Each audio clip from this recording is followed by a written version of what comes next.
Պատկերացրեք, ձեր երեխան անհետանում է, իսկ ամիսներ անց ոստիկանությունը ձեզ է վերադարձնում մի տղայի, ով ձեր որդին չէ, բայց ամենասարսափելին այն է, որ ամբողջ աշխարհը փորձում է ձեզ համոզել հակառակը։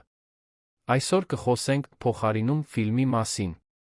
Սա հորինված պատմություն չէ, այլ 1920-ականներին տեղի ունեցած իրական ու ցնցող դեպքի ժամանակագրություն։ Մի մոր պայքարը կոռումպացված համակարգի դեմ, որը փորձում էր նրան լռեցնել հոգեբուժարանի պատերի հետևում։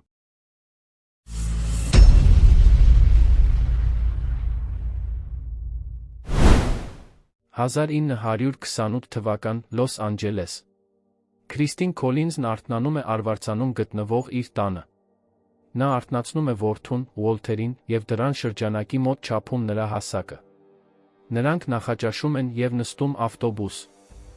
Քրիստինը տղային թողնում է դպրոցում և ուղևորվում աշխատանքի։ Նա հեռախոսային կայանի վերահսկիչ է։ Երբ օրվա վերջում նա վերցնում է որդուն, տղան պատմում է, որ կռվել է մեկ այլ տղայի հետ։ Դասընկերներից մեկը ծաղրել էր նրան, թե հայրը ներկա չէ իրենց կյանքում, որովհետև չի սիրում իրեն։ Քրիստինը հավաստիացնում է նրան, որ նա ոչ մի կերպ մեղավոր չէ հոր անհետացման համար։ Այդ գիշեր Ուոլթերը քնում է բազմոցին, ռադիոհաղորդում լսելով։ Քրիստինը նրան գրկած տանում է անկողին։ Հաջորդ օրը նրան կանչում են աշխատանքի իր հանգստյան օրը, և նա ստիպված է լինում Ուոլթերին ասել, որ չի կարողանա նրան կինո տանել, բայց խոստանում է տանել հաջորդ օրը։ Նա պատրաստվում է գնալ և տղային պատվիրում է խելոք մնալ։ Տղան պատուհանից նայում է նրա հեռանալը։ Քրիստինը աշխատանքից ուշ է դուրս գալիս, քանի որ հերթափոխի ժամանակ շատ խնդիրներ են եղել, իսկ մենեջերն էլ նրան ավելի բարձր վարձատրվող պաշտոն է առաջարկել։ Նա ուշանում է տուն տանող ավտոբուսից և ստիպված է լինում քայլել։ Երբ տուն է հասնում, Ուոլթերն ոչ մի տեղ չկա։ Նա շրջում է թաղամասի փողոցներով, հարցնելով հարևան երեխաներին, թե արդյոք տեսել են նրան, բայց ոչ ոք տեղեկություն չունի։ Քրիստինը զանգահարում է ոստիկանություն, որդու անհետացման մասին հայտնելու համար, բայց նրան ասում են, որ բաժնի կանոնակարգի համաձայն երեխաների անհետացման գործ չի բացվում, մինչև չլրանա 24 ժամը։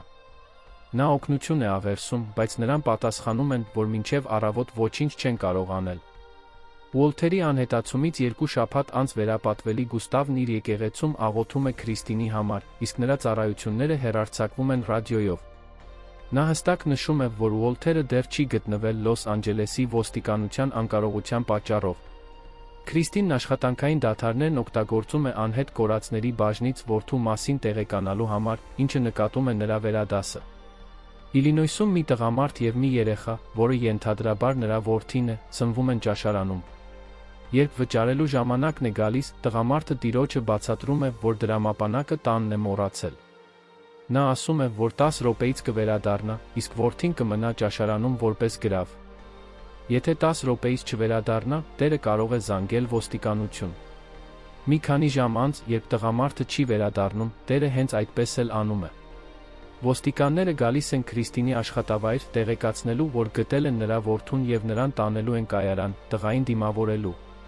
Քրիստինը կայարանի կառամատույցում լրագրողների միջով շտապում է դեպի որդին, բայց երբ դեմ առ դեմ է կանգնում տղայի հետ, հասկանում է, որ նա իր որդին չէ։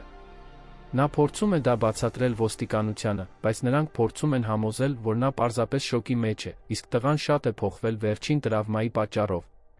Նրանք համոզում են Քրիստինին տղային տուն տանելը փորձնական ժամանակով և տեսնել, թե ինչպես կզգա իրեն մի քանի շաբաթ անց։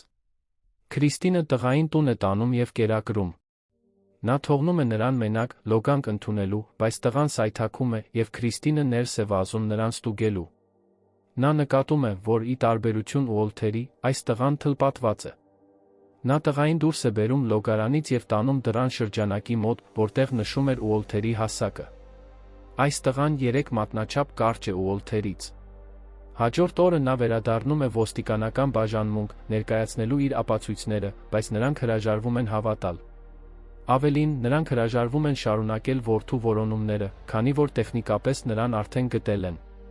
Ոստիկանության կապիտանը մեղադրում է Քրիստինին Ուոլթերին պետությանը վերադարձնելու փորձի մեջ, որպեսզի ստիպված չլինի կատարել մայրական պարտականությունները։ Կապիտանը մանկական հոգեբան մասնագետ է ուղարկում Քրիստինի տուն։ Սկզբում Քրիստինը կարծում է, թե նա եկել է օգնելու, բայց շուտով հասկանում է, որ ոստիկանությունը նրան ուղարկել է տղայի բոլոր ֆիզիկական փոփոխությունները տրամաբանորեն բացատրելու համար։ Մասնագետն ասում է նրան, որ հայտնի են դեպքեր, երբ երեխաների հասակը նվազում է տրավմատիկ իրավիճակների պատճառով, իսկ այն տղամարդը, ում հետ տղան եղել է, հնարավոր է թլպատել է նրան։ Քրիստինը զանգում է կապիտանին, բողոքելով, որ մասնագետը ստիպել է իրեն տղայի հետ շրջել թաղամասով և հարևաններից հավաստիացումներ ստանալ, որ նա իր որդին է։ Նա ասում է, որ ցանկանում է հերքել զեկույցն այն մասին, թե Ուոլթերը գտնվել է։ Տղան նրան մայրիկ է անվանում, և Քրիստինը կորցնում է ինքնատիրապետումը, ափսեն հարվածելով պատին և գոռալով նրա վրա, որ գիտի նա իր որդին չէ։ Նա տղային ուղարկում է իր սենյակ։ Այդ գիշեր նա գնում է տղայի սենյակ, ներողություն խնդրելու իր բարկության համար և փորձում է համոզել նրան գնալ ոստիկանություն ու խոստովանել, որ ինքը Ուոլթերը չէ։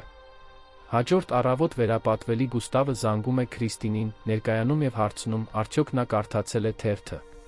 Քրիստինն ասում է ոչ, և Գուստավը նրան հրավիրում է հանդիպման, քննարկելու առավոտյան հոդվածը։ Նա կարդում է, որ մասնագետը մամուլին հայտնել է, թե ինքը հետազոտել է երեխային և կասկած չկա, նա Ուոլթեր Քոլինզն է։ Վերապատվելին ասում է Քրիստինին, որ հավատում է նրան, և որ սա ընդամենը ոստիկանության խաղն է, խուսափելու համար սխալվելու խայտառակությունից։ Նա հայտնում է, որ իր կյանքի նպատակն է դարձրել բացահայտել Լոս Անջելեսի ոստիկանության կոռուպցիան և մտադիր է օգնել Քրիստինին պայքարել նրանց դեմ։ Քրիստինը տղային տանում է ընտանեկան ատամնաբույժի մոտ, ով ասում է, որ այս տղայի ատամները նույնը չեն և չէին կարող այդպիսին դառնալ առանց վիրահատության, իսկ տղան ակնհայտորեն վիրահատության չի ենթարկվել։ Ատամնաբույժը համաձայնում է դա գրավոր հաստատել և անհրաժեշտության դեպքում ցուցմունք տալ դատարանում։ Քրիստինը տղային տանում է դպրոց, որտեղ ուսուցչուհին չի ճանաչում նրան, իսկ տղան չի հիշում իր նստարանի տեղը։ Ուսուցչուհին նույնպես համաձայնում է ցուցմունք տալ։ Քրիստինը հայտարարություն է տալիս մամուլին, նշելով, որ այս տղան հաստատ իր որդին չէ, և նա ունի ֆիզիկական ապացույցներ ու վկայություն տալու պատրաստ մասնագետներ։ Մոտակայքում կանգնած սպան զեկուցում է կապիտանին, որ Քրիստինը խոսում է մամուլի հետ, և կապիտանը պահանջում է նրան հետնամուտքով բերել բաժանմունք։ Կապիտանը կշտամպում է Քրիստինին մամուլի առջև ոստիկանությանը վարկաբեկելու փորձի համար և նորից մեղադրում տղայից ազատվելու ցանկության մեջ։ Նա հարցնում է, արդյոք նա համոզված է, որ սա իր որդին չէ։ Երբ Քրիստինն ասում է այո, կապիտանը կանչում է մի քանի հոգու, ովքեր բռնությամբ տանում են նրան և տեղավորում հոգեբուժարան։ Ժամանելուն պես Քրիստինին ջրում են հրշեջ խողովակով և խուզարկում։ Նա փորձում է համոզել, որ գիժ չէ, բայց նրան չեն հավատում և թույլ չեն տալիս խոսել գլխավոր բժշկի հետ կամ զանգահարել։ Նրան ստիպում են սենյակը կիսել մի հոգեկան խանգարում ունեցող կնոջ հետ, ով գոհ չէ Քրիստինի ներկայությունից։ Դետեկտիվ Իբարան ուղարկվում է մի ռանչո, հետաքննելու մի դեպք, երբ երեխան անօրինական կերպով հատել է սահմանը։ Ճանապարհին նա հանդիպում է Գորթոնին, ում բեռնատարը փչացել է ճանապարհի եզրին։ Իբարան հարցնում է, թե արդյոք օգնության կարիք կա, և երբ Գորթոնը հրաժարվում է, նա հարցնում է ռանչոյի ճանապարհը։ Դետեկտիվը հեռանում է, իսկ Գորթոնը կասկածելի տեսք ունի։ Իբարան հասնում է ռանչո և ի վերջո գտնում է մի տղայի, որը թաքնվում էր իրենից։ Երբ նա փորձում է հետևել, տղան հարձակվում է նրա վրա։ Դետեկտիվը կալանավորում է տղային և տանում բաժանմունք։ Վերապատվելին անհանգստանում է, երբ չի կարողանում կապ հաստատել Քրիստինի հետ, նրա կորած որդու մասին ռադիոհաղորդում պատրաստելու համար։ Նա մարդ է ուղարկում նրան ստուգելու։ Այդ ընթացքում Գորթոնը Կանադայի տոմս է գնում։ Հաջորդ առավոտյան Քրիստինը նախաճաշում է և նստում երկու կանանց հետ, ովքեր խորհուրդներ են տալիս, թե ինչպես իրեն նորմալ պահի հիվանդանոցում, որպեսզի ավելի շուտ տուն գնա։ Կանանցից մեկը, Քերոլը, բացատրում է, թե ինչ է նշանակում կոդ 12-ը։ Դա այն կանանց համար է, ում ոստիկանությունն է այնտեղ տեղավորել։ Նա պարզաբանում է, որ այդ կանանց մեծ մասը կոդ 12 են, որովհետև փորձել են հայտնել ոստիկանների կողմից իրականացված բռնությունների մասին և որպես վրեժխնդրություն, փակվել են այստեղ։ Մինչ սպասում է արտաքսմանը, Սենֆորդը, Իբարայի ձերբակալած տղան, հիշում է ռանչոյում տեղի ունեցած բռնությունները և աղաչում է հանդիպել դետեկտիվին, պատմելու ճշմարտությունը։ Քրիստինը վերջապես հանդիպում է գլխավոր բժշկին։ Վերջինս կոպտորեն հարցաքննում է նրան և աղավաղում նրա խոսքերը, փորձելով տպավորություն ստեղծել, թե Քրիստինը գիտակից չէ։ Իբարան հանդիպում է Սենֆորդի հետ։ Տղան պատմում է, որ եկել էր ապրելու իր զարմիկի ռանչոյում, բայց շուտով հասկացել էր, որ իրեն թույլ չեն տալիս հեռանալ։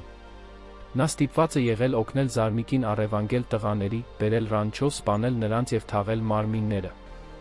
Նա ասում է, որ օգնել է սպանել առնվազն 20 երեխայի։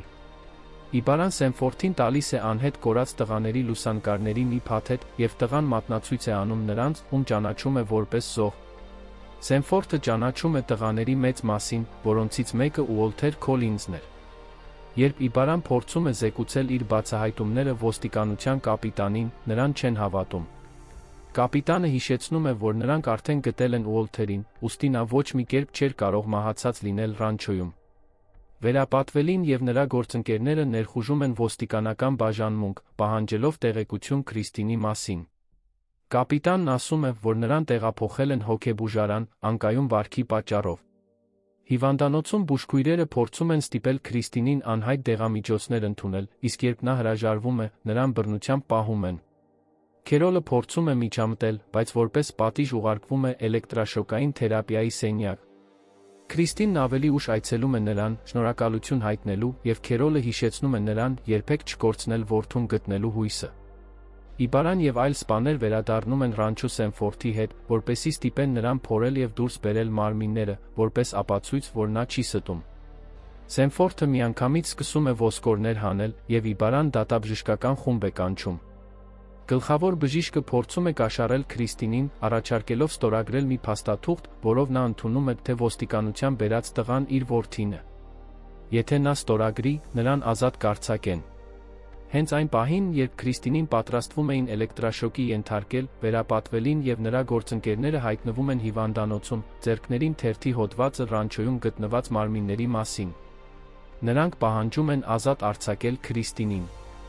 Նա ազատվում է և դուրս վազում փողոց, որտեղ լսում է լրագրավաճառ տղային, ով բղավում է հոդվածի մասին։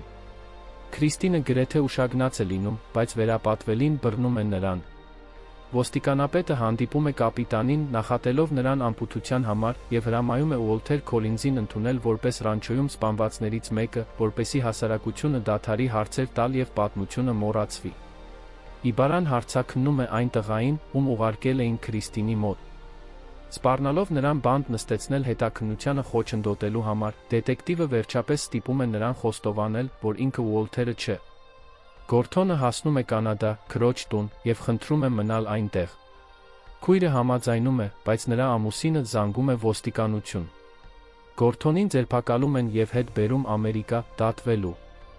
Վերապատվելուն հաջողվում է գտնել նահանգի լավագույն փաստաբանին, ով անվճար ներկայացնում է Քրիստինի շահերը Կալիֆոռնիա նահանգի դեմ։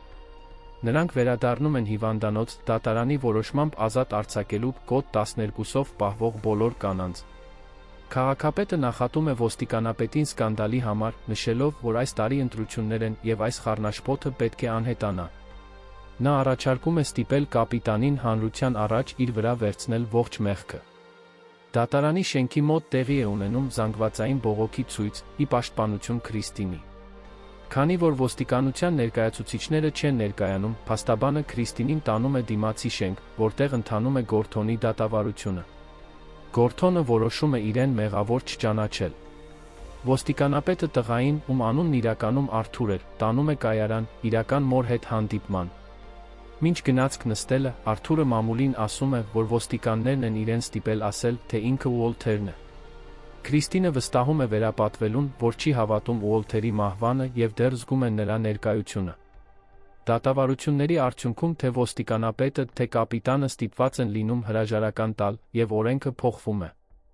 Գորթոնը մեղավոր է ճանաչվում և դատապարտվում մահապատժի։ Մինչ նրան տանելը, նա ասում է Քրիստինին, որ չի սպանել նրա որդուն։ 2 տարի անց Գորթոնը մահապատժից առաջ խնդրում է Քրիստինին այցելել իրեն, ճշմարտությունն ասելու համար։ Սակայն երբ Քրիստինը գալիս է, Գորթոնը փոշմանում է, ասելով, որ չի ուզում խոսել, որպեսզի դժոխք չընկնի։ 2 օր անց նրան կախաղան են բարձրացնում։ 5 տարի անց Քրիստինը զանգ է ստանում տիկին Քլեյից, ում որդուն նույնպես առևանգել էին։ Ոստիկանությունը գտել է մի կորած տղայի։ Քրիստինը ժամանում է և տեսնում, որ գտնվածը տիկին Քլեյի որդին է, Դեյվիդը։ Տղան պատմում է, թե ինչպես են ինքը, Ուոլթերը և ևս մի տղա փախուստի պլան կազմել։ Երբ Դեյվիդը խճճվել էր ցանկապատի մեջ, Ուոլթերը վերադարձել էր նրան օգնելու։